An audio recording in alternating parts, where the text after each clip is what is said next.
ओम शांति। आपका दिन शुभ हो। आप जो भी कर्म करें उस पे 100% सफलता मिले, पर देख लें कर्म हमेशा अच्छे करें। मेरी यही शुभ भावना और शुभकामना। आज इस वीडियो में बात करेंगे कि जैसे आपके भाग्य में आपका साथी लिखा है, आपका जॉब लिखा है, आपका एक घर परिवार लिखा है, आपके बच्चे लिखे हुए हैं, वो जो हमारा ब्रह्मांड है, जो हमारा यूनिवर्स है, जो हमारा परमात्मा है, वो एक तय सीमा पे, एक सही टाइम पे, एक योजना के तहत आपसे मिलवा देता है। पर ये ब्रह्मांड काम कैसे करता है?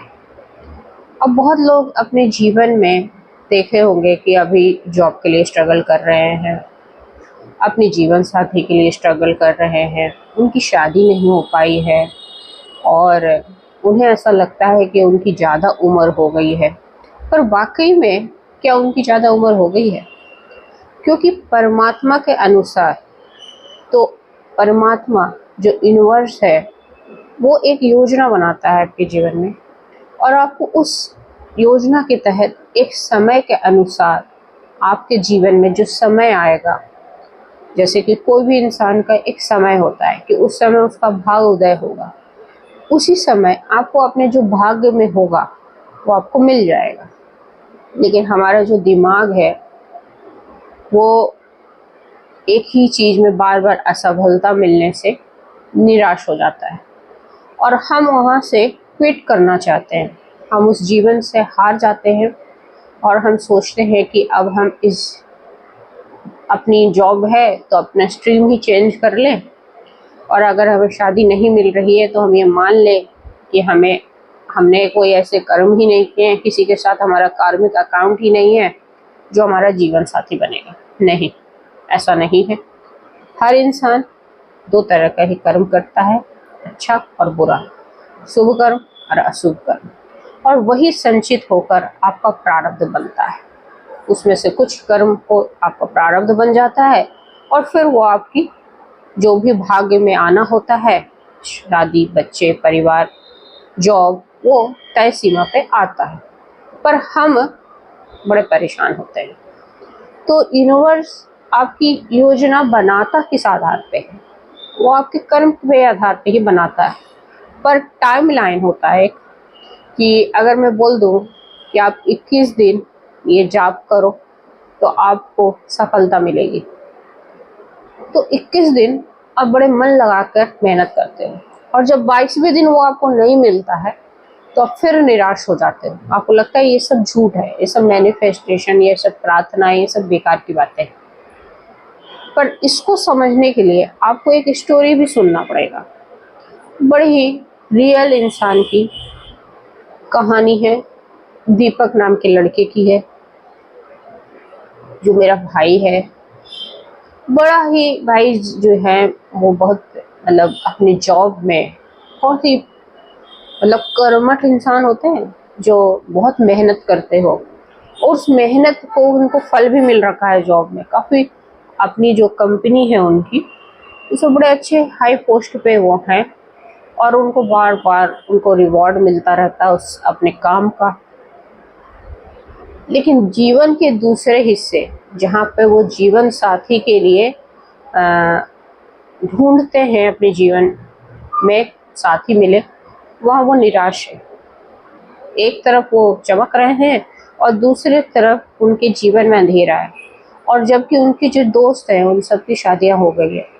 ठीक है, पहले क्या थे, कुछ दोस्त अनमैरिड थे, तो शाम का समय जब मिलते थे दोस्त वगैरह तो वो घूमते थे इनके साथ, तो इनका भी समय कट जाता था। लेकिन जब दोस्तों की शादी हो गई तो दोस्त अपनी परिवार में भी, देखो शादी के बाद देखो अपनी वाइफ को टाइम देना होता है, अपने बच्चों को टाइम देना होता है, तो वो अपने परिवार में बिजी हो गए। अब ये बेचारा दीपक अकेला रह गया। उसको ऐसा लगा कि सबकी शादी हो गई, सब अपने परिवार में व्यस्त है और मैं अभी तक अकेला हूँ, और मुझे कभी कोई रिजेक्ट कर रहा है, कभी मैं रिजेक्ट कर रहा हूँ, कभी किसी को मैं पसंद कर रहा हूँ तो वो मुझे पसंद नहीं कर रहा, और इस तरीके से उसका साथ ही नहीं मिल रहा है। और वो यही सोचता है कि प्रारब्ध में मेरा कोई जीवन साथी है ही नहीं, और वो अपनी जॉब पे फोकस मतलब टाइम देने, ज़्यादा से ज़्यादा टाइम देने लगता है, अपनी जॉब में बिजी रहने लगता है, अपनी जॉब में ही चमकता हुआ सितारा तो वो है ही जॉब में, और काम करने लगता है। तो एक दिन उसकी कंपनी ने एक अवार्ड फंक्शन रखा जिसमें दीपक को भी काफ़ी अच्छा अवार्ड मिलने वाला था, क्योंकि उसकी काफ़ी मेहनत की वजह से उसकी कंपनी आज एक नंबर 1 पे पहुंच चुकी थी। तो वहाँ पे सारे जो जितने भी एम्प्लॉय थे सब अपने परिवार के साथ आए थे। जो वरिष्ठ अधिकारी थे वो भी अपने पूरे परिवार के साथ आए थे, दीपक भी था। वहाँ दीपक की मुलाकात, दीपक की भी फैमिली गई, उसके माता पिता भी गए, जो उनको पता था कि उनके बच्चे की शादी नहीं हुई, वो परेशान रहते थे। फिर भी दीपक ने कहा कि ये अवार्ड फंक्शन है मम्मी, चलना है। माँ बाप तैयार हो गया, चलो। और पता था बच्चा बहुत अच्छा कर रहा है जॉब में, तो दीपक ने पहले बता दिया था कि मुझे अवार्ड मिलेगा। तो माँ बाप बड़े खुश थे। तो जब वो पार्टी में जाते हैं तो उनके जो वरिष्ठ अधिकारी हैं उनकी भी फैमिली आती है, उनकी एक प्यारी सी बिटिया भी है उनके साथ आती है। तो जब फैमिली दीपक की फैमिली से मिलती है तो देखो, माँ बाप में माँ हमेशा बहू ढूंढती है, पार्टी में जाके बहू ढूंढती है। उसकी नज़र जब उस लड़की में पूछती है और उनके माँ बाप से जब वो उसकी माँ बात करती है तो उनको पता चलता है कि वो लड़की अनमैरिड है। तो इसकी माँ बड़ी स्ट्रेट फॉरवर्ड भी है, जो बात है वो सीधा घुमा फिराने से अच्छा है वो लड़की के माता पिता जो उसी अधिकारी है भाई उस ऑफिस के, उससे से जानते, दीपक को भी अच्छे से जानते थे। तो वो बातों बातों में पूछते हैं कि आपकी ये जो लड़की है वो मैरिड है, मतलब उसकी शादी तो नहीं हुई है। तो वरिष्ठ अधिकारी बोलते हैं ये मेरे भाई की बेटी है और इसकी शादी नहीं हुई है। ये भी अच्छे, मेरे भाई भी अच्छा पोस्ट पे था लेकिन अब इस दुनिया में नहीं है, पर ये अच्छी लड़की है और जिम्मेदारी मेरी है। तो उसकी माँ बातों में लगता है कि भाई साहब आपने दीपक को देखा है, वो बहुत ही अच्छा लड़का है, अगर आप चाहते हो कि इस बेटी की शादी कराने तो मैं अपने दीपक का रिश्ता आपके सामने रखती हूँ। वरिष्ठ अधिकारी को पता था दीपक का बिहेवियर, दीपक का चाल चलन, उसका स्वभाव बहुत अच्छा था, निर्मल स्वभाव का इंसान था दीपक।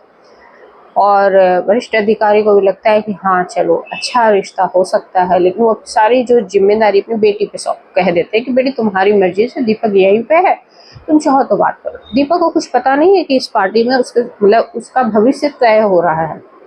जो अभी तक उसके जीवन में अंधेरा था, आज इस 2:30 बजे जो सुबह की पार्टी, 2:30 दोपहर की पार्टी में 2:30 बजे उसका रिश्ता भी तय हो गया, मतलब होने जा रहा है। दीपक जब आता है ना, फंक्शन चालू है, लोगों से मिल रहा है, बहुत लोगों से, वो क्योंकि अच्छे पोस्ट पे तो लोगों से मिलना जुलना हो रहा है। दीपक से जब उस लड़की से मिलवाई जाती है तो दीपक उसको देखता है और उससे बातें करता है, उसको भी अच्छा लगता है। तो लड़की लास्ट में अपने जो भी चाचा जी थे जो अधिकारी के तौर पे, उनको बता देती कि उनको सही लगा लड़का। अब उसके मम्मी भी भाई उत्सुकता, पेरेंट्स की तो हमेशा उत्सुकता रहती है कि कब उनके घर की जो बहू आ जाए और दीपक जो अकेला है उसके साथ ही मिल जाए। तो वो पूछ ही लेती है, तो लड़की हाँ कर देती है। दीपक को भी नहीं पता है, दीपक से जब पूछा जाता है कि वो कैसी लड़की, बहुत अच्छी है, तो शादी करना है, दीपक बहुत चुपका सा रह जाता है। उसे लगता है ये क्या हुआ, और वो हाँ कर देता है। देखिए ब्रह्मांड, अपने परमात्मा ने कैसी योजना बनाई थी उसके जीवन में। 2:30 बजे उसका भविष्य तय होना था, उसके जीवन में ये साथी आना था, आ गया। आप लोग, हमें ऐसा लगता है कि एक चमत्कार है, पर जीवन में ऐसे बहुत सारी स्टोरी है जो आपको प्रेरणा दे सकता है कि निराश होने की ज़रूरत नहीं है। ये रोशनी वाला जो बल्ब है ना, लाइफ में कभी भी जल सकता है और जीवन को रोशन कर सकता है। आपके जीवन में जो आपको लगता है कि अंधेरा छा गया है, लेकिन अंधेरा एक्चुअल में होता नहीं है। ब्रह्मांड की नज़र में आपका जो कार्य जिस टाइम लाइन के अकॉर्डिंग, जब समय रेखा के अकॉर्डिंग तय है, उसी समय में आपका भाग्य उदय होगा। आपको वो जो साथी लिखा हुआ है जो भाग्य में आपके, उस समय मिलना तय था, उस समय मिले। इसमें कोई भी शक्ति काम नहीं कर रही है कि भाई पहले से एक योजना के तहत हमने लड़की को मिलवाया, लड़के को मिलवाया, ऐसा नहीं था। ऊपर वाले ने मिलवाया कि ये बच्चा अब बहुत परेशान हो गया है और ये बहुत अच्छा है, इसकी नीयत अच्छी है, इंसान अच्छा है, कर्म A1 है। अब इसका टाइम आ गया है और वो साथी उसको मिल गया। तो मेरी स्टोरी बताने का मकसद ये है कि आपको निराश नहीं होना है। आपका जीवन उसके हाथ में है और आप कर्म करके आ चुके हो। अब आपको रिजल्ट कब मिलेगा, परिणाम कब मिलेगा, वो तो एक तय सीमा है, एक टाइम तय है, वो मुझे भी नहीं पता है। लेकिन मैं आप लोगों को हमेशा कहती हूँ कि मैनिफेस्ट करो, मेडिटेट करो, है ना, और प्रार्थना करो और आपकी हर इच्छा पूरी होगी। क्यों बोलती हूँ ऐसा? जब सब कुछ पहले से तय है और यूनिवर्स के अकॉर्डिंग जो गाइडलाइन है, उस जो योजना है उसके तहत सब तय है, तो आप ये सब क्यों करो? सवाल है, दिमाग में भी आता है। फिर ये 3 मैनिफेस्टेशन टेक्निक क्यों है? 21 दिन की पोर्टल है, 369 की प्रार्थना है, 777 है, बहुत सारे एंजेलिक नंबर के अकॉर्डिंग मैनिफेस्टेशन है। फिर ऐसा क्यों होता है? क्योंकि जब आप डाउन हो जाते हो, मतलब आप लो फील करते हो, तो आपको एनर्जी बढ़ाने का मैनिफेस्टेशन पहला तरीका है। दूसरा, जब आप मैनिफेस्ट करते हो कोई चीज़ को और उसको खुली आंखों से देखते हो और पूरे विश्वास ईश्वर पे है, तो जो आपका जो तय है वो परिणाम को आपको जल्दी आ जाएगा। अब फिर बोलोगे वो तो टाइम के अकॉर्डिंग है, टाइम के अकॉर्डिंग है, लेकिन आपको दिशा मिलेगा ना उस जगह जाने की। अभी अगर ये पार्टी होती ही नहीं दीपक के जीवन में, फिर ये अवार्ड वाला फंक्शन होता ही नहीं, तो क्या अगर दीपक का मन पूरा कर्म में नहीं लगता, अपनी जॉब में लगता, क्या वो साथी मिल जाती उसको? नहीं मिलती ना। मिलती, फिर भी मिलती, पर उसकी योजना कुछ और हो जाता। तो जब आप मैनिफेस्ट करते हो, जब ईश्वर से प्रार्थना करते हो, तो आपकी एक तो कर्मों की क्वालिटी अच्छी हो जाती है। आप उस दौरान कोई बुरा कर्म नहीं करते हो, तो आगे आगे आगे जो भविष्य का निर्माण आप कर रहे हो वो बड़ा अच्छा कर रहे हो। जो आप स्ट्रगल इस लाइफ में फील कर रहे हो ना, वो आगे नहीं फील करोगे। तो जो तय है, ये सब जो जितनी प्रार्थना, जितनी मैनिफेस्टेशन टेक्निक है, आपकी इच्छाओं को जल्दी पूरा कर देगा। वही ड्रामा होगा पर जल्दी हो जाएगा जीवन में, ठीक है। दूसरा, अभी हम इस बात पर बात करेंगे कि एक जॉब की भी स्टोरी है मेरे पास। कि भाई एक मेरा भाई है जो IAS ऑफिसर है, आज की डेट में पोस्टिंग चंडीगढ़ में अभी फिलहाल है। लेकिन उसकी जॉब कैसे लगी पता है? देखो, IAS के ना इंटरव्यू होते हैं और इंटरव्यू में ज़रूरी नहीं सिलेक्शन हो जाए। जब वो इंटरव्यू देने गया था, तो जो इंटरव्यूअर था उसने ये लास्ट में ये बोल दिया था कि जो तुम्हारा एटीट्यूड है ना, ओवर कॉन्फिडेंस वाला है, तो ज़रूरत से ज़्यादा अपने आप पर भरोसा करते हो।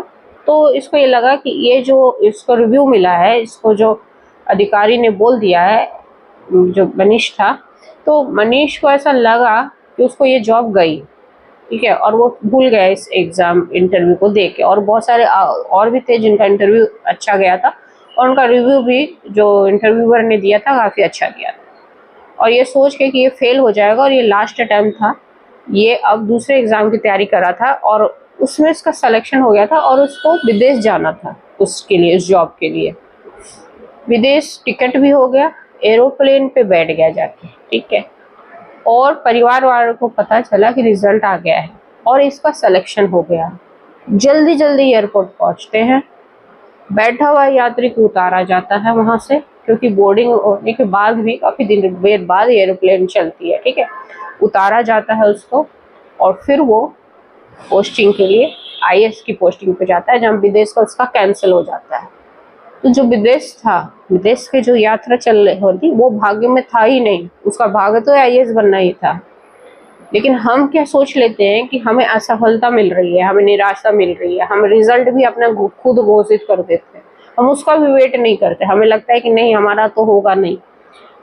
लेकिन भाग्य में क्या लिखा हुआ है और उस यूनिवर्स की क्या योजना चल रही है, कब वो समय जो बोर्डिंग टाइम 8 बजे, 8:30 बजे उसको उतारा गया है ना, 8:30 बजे का फ्लाइट रात का, तो वो उसका भाग्य 8:30 बजे बदलना था। तो एक टाइम गाइडलाइन, टाइम लाइन भी था यूनिवर्स के अकॉर्डिंग। तो डिपोर्ट किया गया एरोप्लेन से तो ये सब तय योजना होता है, इसमें आपको परेशान नहीं होना। ये दोनों ही स्टोरी प्रेरणादायक है ताकि आप अपने जीवन में निराश ना हो कि मुझे साथी नहीं मिल रहा है, कि मुझे जॉब नहीं मिल रही, कि मेरे बच्चे नहीं हो रहे।